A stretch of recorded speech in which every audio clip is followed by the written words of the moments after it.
চুরিবিদ্যা মহাবিদ্যা যদি না পড়ে ধরা এই পৃথিবীতে হয়তো আমি আপনাকে আপনি আমাকে ঠকিয়ে কিংবা আমার কাছ থেকে মেরে খেয়ে বা আমি আপনার কাছ থেকে খেয়ে আত্মসাৎ করে হয়তোবা আমরা পার পেয়ে যাব, কিন্তু পরকালে এই সব কিছুর হিসাব আমাদেরকে দিতেই হবে। আসসালামু আলাইকুম, welcome back to my new another blog video. আর একটি ভিডিও দেখার ওয়েলকাম জানাচ্ছি। এখানে দেখতে পাচ্ছেন একজন পট বিয়ারি এসেছে।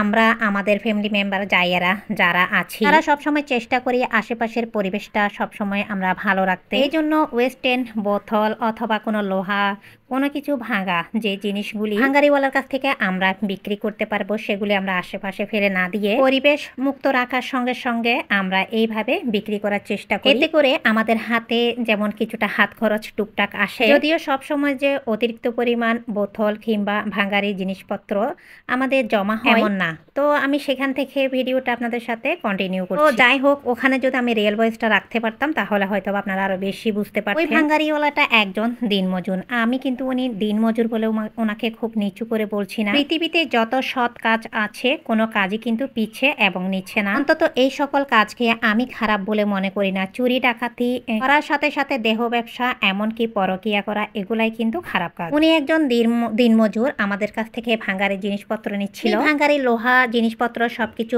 দাঁড়িপাল্লায় উঠিয়ে উনি আমার যখন এগুলি বিক্রি করছিল ওনাকে হাতের কৌশলে টেকনিক খাটিয়ে 2 কেজি 700 গ্রাম প্রোডাক্ট 2 কেজিতে আমার জায়ের সামনে শো করছিল। এমন অবস্থায় আমি গিয়ে পৌঁছালাম। তো আমার যা বলছিল যে এদিকে আপনি দাড়িপাল্লাটা ঘোরান, সাথে আমিও বললাম। তারপর উনি দাড়িপাল্লাটা যখন ঘুরালো তখন দেখা গেল আরো 700 গ্রাম বেশি। উনি ওনার দাড়িপাল্লাটা মাটি থেকে 2 থেকে 3 ইঞ্চি উপরে উঠাচ্ছিল আর সাথে দক্ষিণের দিকে ঘোরাচ্ছিল। এর সাথে উনি কয়েক সেকেন্ড পরে দাড়িপাল্লাটা মাটিতে রেখে দিচ্ছিল। যখন ভাঙ্গারিওয়ালার কাছে আমার জায়ে ওসব বিক্রি করছিল আর আমি মোবাইল নিয়ে হাজির, আমরা বললাম যে আপনি উপরের দিকে দাড়িপাল্লা ওঠান, সাথে উত্তরের দিকে একটু ঘোরান, মানে আমাদের দিকে একটু ঘোরান। যখনই আমার দিকে ঘোরালো দাড়িপাল্লা তখন 2 কেজি থেকে আরো 700 গ্রাম বেশি হয়ে গেল।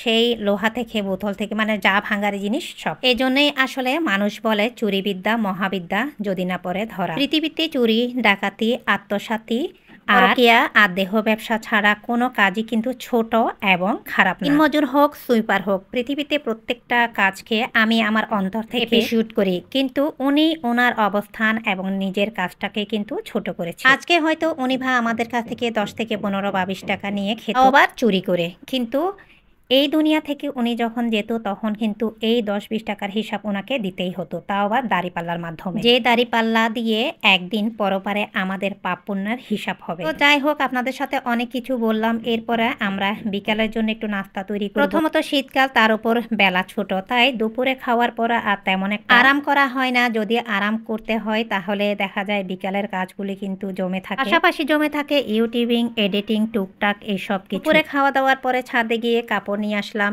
এরপরে টুকটাক হাতের কাজ ছিল, সেই কাজগুলি আমি করে এরপরে দেখলাম দেখতে দেখতে 2 থেকে 3টা বেজে গেল। 3:45টার আগে আজান শুরু হয়, তাই ভাবলাম না আর আরাম করব না, বিকালের জন্য একটু নাস্তা তৈরি করি। যেই কথা সেই কাজ, খুব দ্রুত চলে আসলাম রান্নাঘরে। আর রান্নাঘরে এসে মোটামুটি একটু হালকা পাতলা সুপি নুডলস তৈরি করতে চলে আসলাম। পাশে চুলাতে নুডলসটা দিয়ে দিলাম, অন্য পাশে টুকটাক নুডলস তৈরির পরে যা এটু বের হয়েছে চুলার উপর নুডলসটা হতে হতে আমি সেই এটুগুলি ধুয়ে নিচ্ছি, সেই পাকে নুডলসটা হয়ে যাবে। আসলে চুরির কৌশলটা দেখলে আমরা সবাই কিন্তু অবাক হয়ে যাই। 10 থেকে 15 টাকা অথবা 20 টাকা দিয়ে কিন্তু তাদের 1 কেজি চালও হবে না, এক বেলার ভাতও হবে না। সেই দাড়িপাল্লার মাধ্যমে চুরি করে যে দাড়িপাল্লা দিয়ে আমরা পরপারে পার হব। আল্লাহ সবাইকে বোঝার তৌফিক দান করুক, আমিন।